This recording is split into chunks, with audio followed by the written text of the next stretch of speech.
안녕하세요, 여러분. 옛글 속 인생 수업에 오신 것을 진심으로 환영합니다. 오늘은 손자병법에 나오는 구절을 바탕으로 우리가 어떤 상황에서 전쟁을 벌여야 하고 어떤 상황에서는 피해야 하는지를 이야기해 보겠습니다. 오늘의 주제는 바로 손자병법에서 나오는 구절입니다. 적증능전지 소증능도지 불약증능피지 고소적지견 대적지금야. 이 구절은 말 그대로 적보다 아군의 능력이 우세하면 전쟁을 벌여도 되지만 적보다 능력이 모자란다면 도망하여 피해야 한다.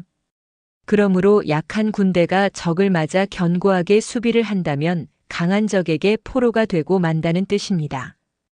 이 말은 단순히 전쟁에서의 전략을 넘어서 우리의 일상적인 삶과 결정에도 적용할 수 있는 중요한 교훈을 담고 있습니다.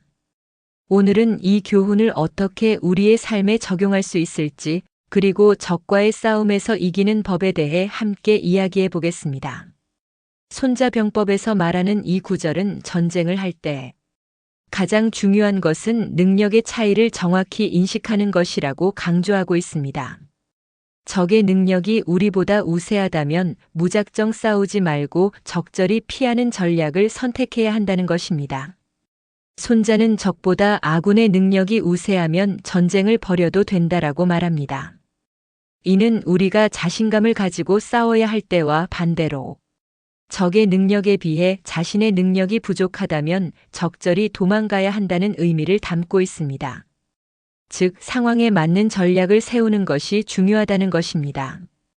또한 약한 군대가 적을 맞아 견고하게 수비를 한다면 강한 적에게 포로가 된다는 말은 약한 자가 강한 적을 상대하기 위해 무리하게 싸운다면 결국 자신만 고통을 받게 된다는 경고입니다.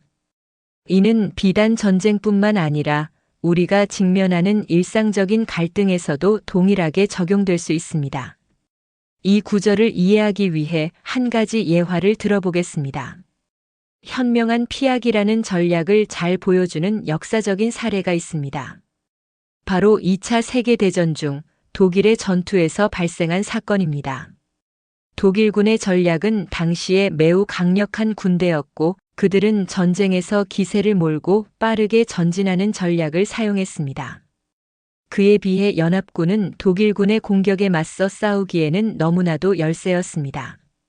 하지만 당시 연합군의 장군들은 독일군의 정면으로 맞서 싸우지 않고 그들의 공격을 피하며 재편성을 계속했습니다. 이 전략을 통해 연합군은 결국 독일군을 약화시키고 전세를 뒤집을 수 있었습니다. 그들은 싸움에서 직접적인 충돌을 피하고 적의 힘이 약해지도록 유도하면서 전쟁을 승리로 이끌 수 있었습니다. 이는 적보다 능력이 부족할 때 싸움을 피하는 전략이 얼마나 중요한지를 잘 보여줍니다. 반대로 능력 차이를 인정하고 싸운 승리를 보여주는 예화도 있습니다. 바로 삼국지의 유비와 조조의 전투입니다. 유비는 초기에 조조와 비교할 수 없을 정도로 약한 군대였습니다. 그러나 유비는 자신의 군대가 충분히 강하지 않다는 것을 인지하고 조조와 정면으로 싸우지 않기로 결심했습니다. 유비는 조조의 군대가 강하고 자신의 군대는 아직 준비가 덜 되어 있다는 사실을 알고 있었습니다. 그래서 그는 강한 적을 상대하는 대신 주변의 세력과 연합을 맺고 점차적으로 자신의 군대를 키워갔습니다. 결국 유비는 능력 차이를 잘 이해하고 전략적으로 싸움에서 이길 수 있는 위치로 올라갔습니다. 이 이야기는 손자의 전략을 잘 보여주는 사례입니다.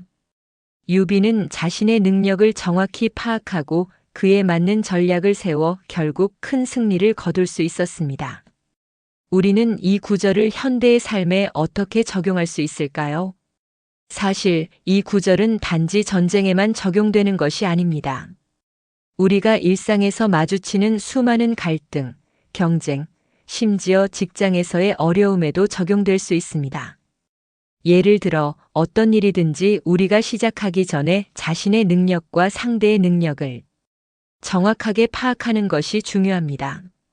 만약 우리가 자신의 능력을 과대평가하거나 상대의 능력을 과소평가한다면 결국 실패를 경험하게 될 수 있습니다.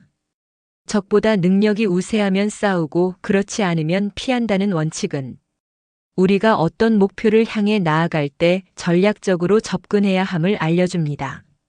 무리하게 싸우지 않고 전략적으로 접근하여 승리를 거두는 것이 중요합니다. 오늘 우리는 손자병법에서 적보다 아군의 능력이 우세하면 전쟁을 벌여도 되지만 적보다 능력이 모자란다면 도망하여 피해야 한다는 구절을 통해 전쟁에서뿐만 아니라 우리의 삶 속에서도 능력의 차이를 인정하는 것이 얼마나 중요한지에 대해 이야기했습니다. 우리는 언제나 싸움을 피하고 언제 싸울지 결정을 내려야 합니다. 자신을 잘 알고 전략적으로 나아갈 때 우리는 인생의 여러 전투에서 승리할 수 있을 것입니다. 현명한 선택과 전략을 통해 더 나은 미래를 만들어 나가길 바랍니다. 감사합니다.